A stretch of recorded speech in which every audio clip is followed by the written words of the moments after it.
నమస్తే మేడం. నమస్తే అండి. సో రామాయణ్ టీజర్ చూసారా మేడం? చూసాను. ఎట్లా అనిపించింది మేడం? ఏం అంత ఎక్కువగా నచ్చట్లేదు. అది ఏ ఏ పాయింట్ దగ్గర డిసప్పాయింట్ అయ్యారు? అంటే డిసప్పాయింట్ అంటే ఇప్పుడు మనుషులను పెట్టి తీస్తే కొంచెం బాగుండేదేమో. అది ఏదో బొమ్మల్లాగా తీస్తూ ఉన్నారు కదా, అంటే న్యాచురల్గా లేదంట. న్యాచురల్గా లేదు, ఓకే. అంత నడవకపోవచ్చు అన్నట్టుగా అనిపిస్తుంది. అంటే చూసిన వాళ్ళందరూ కూడా మెయిన్గా రాముడి పాత్ర కూడా అంత కొంచెం మంచిగా అనిపించట్లేదు. అవును, సెట్ అవ్వట్లేదు. రాముని పాత్ర అట్లా ఉంది. ఇది తీస్తున్నారు, ఇన్ని డబ్బులు ఖర్చు పెట్టి తీసినప్పుడు న్యాచురల్గా తీస్తే బాగుంటుందేమో. ఇప్పుడు మన బాలకృష్ణ తీసినప్పుడు శ్రీరామరాజ్యం, అది ఇప్పటికీ ఇన్ని రోజులైనా కూడా చూడాలనిపిస్తూ ఉంది. అలా చూస్తే బాగుంటుంది. ఇప్పుడు ఇక మొత్తం ఇన్ని డబ్బులు ఖర్చు పెట్టినా కానీ చూడకుండా ఉంటే ఏం బాగుంటుందండి మేడం? ఇప్పుడు వారణాసి కూడా చూసారు కదా మీరు, వారణాసి మహేష్ బాబుది. సో అందులో ఏంటంటే తక్కువ బడ్జెట్ అండ్ 120 దేశాల్లో రిలీజ్ అవుతుంది. ఓకే. సో దానికి దీనికి పోల్స్తే ఏది బాగుంది అని కూడా కొంతమంది. మహేష్ బాబుది బాగుంటుండొచ్చు అని నేను అనుకుంటున్నా. ఎందుకంటే మహేష్ బాబు ఫస్ట్ టైం అనుకుంటా ఇప్పుడు దేవుని సినిమాలు తీయడం ఇలాంటివి. తనది ఓకే సక్సెస్ అవుతుందని అనిపిస్తుంది. ఈ సినిమా కొంచెం కాకపోవచ్చు అన్నట్టుగా ఉంది. అయితే ఇందులో రామాయణంలో సీత క్యారెక్టర్ సాయి పల్లవి గారు చేస్తున్నారు. ఓకే. సో తన కోసమైనా జనాలు వెళ్తుండొచ్చు అని అనుకో. వెళ్తారండి, వెళ్ళరని అనట్లేదు. నడుస్తుంది, ఒక 1 డేనో 2 డేసో నడుస్తుంది. ఇప్పుడు అన్ని వచ్చే సినిమాలన్నీ అంతే కదా, ఒక 1 వీక్లో అయిపోతుంది. 1 వీక్ కూడా నడవట్లేదు, ఒక 2-3 డేస్ చూస్తున్నారు, అయిపోతుంది. దాని తర్వాత ఇంకొక 2 డేస్ తర్వాత మళ్ళీ ఇంట్లో టీవీలో ఏదో దాంట్లో వచ్చేస్తుంది. అసలు ఆ సినిమా థియేటర్కి వెళ్ళాలంటేనే చిరాకు వస్తుంది.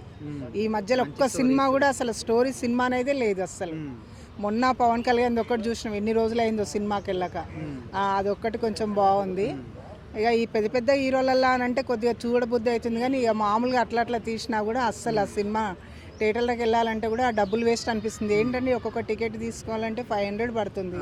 1000 రూపీస్ పెట్టి వెళ్ళిన తర్వాత ఏం హ్యాపీ లేకపోతే ఎందుకు, అదే అనిపిస్తుంది. కానీ చూసేవాళ్ళు రామాయణ సినిమా అంటే మెయిన్ గా రాముడి కోసం చాలా మంది చూసేవాళ్ళు ఉంటారు. అవును, చూసేవాళ్ళు. మరి ఇందులో రాముడి పాత్రని అంత అట్రాక్షన్ లేదంటున్నారు, మరి ఏమైనా ఆడుతుంది అంటారా సినిమా? ఆడుతుంది అని అంటే ఇప్పుడు 1 డే వెళ్తారు, నచ్చింది అని అంటే జనాలు వెళ్తారు, ఇక నచ్చలేదు అని అంటే వెళ్ళరు, అంతే. ఇప్పుడు అదే మహేష్ బాబు అంటున్నారు, మహేష్ బాబు ఉండు కాబట్టి మహేష్ బాబు కోసం కూడా వెళ్తారు.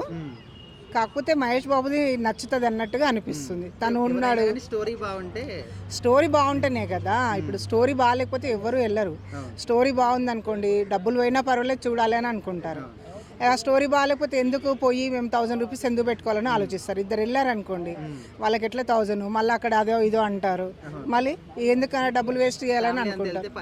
మంచిగా అవుతాయి, మళ్ళీ కాకుండా ఉండే కదా.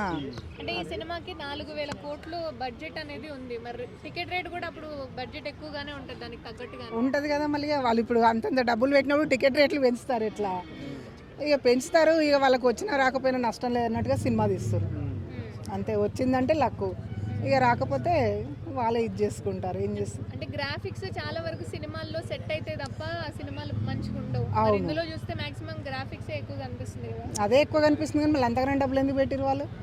4000 కోట్లు అంటే మామూలు మాట కాదు కదా. ఇప్పుడు ఒక హీరోయినో పెట్టి తీసారనుకోండి, 4000 కోట్లు కాకపోతే 5000 కోట్లు అయినా వస్తాయి. ఇప్పుడు మొత్తం గ్రాఫిక్స్ ఉందంటారు, దాంట్లో మళ్ళీ దానికి అంతగానో డబ్బులు పెట్టిండు. అది ఎక్కువ ఉన్నప్పుడు అది నడుస్తుందా నడవదా అనేది దేవుంది, అంతే.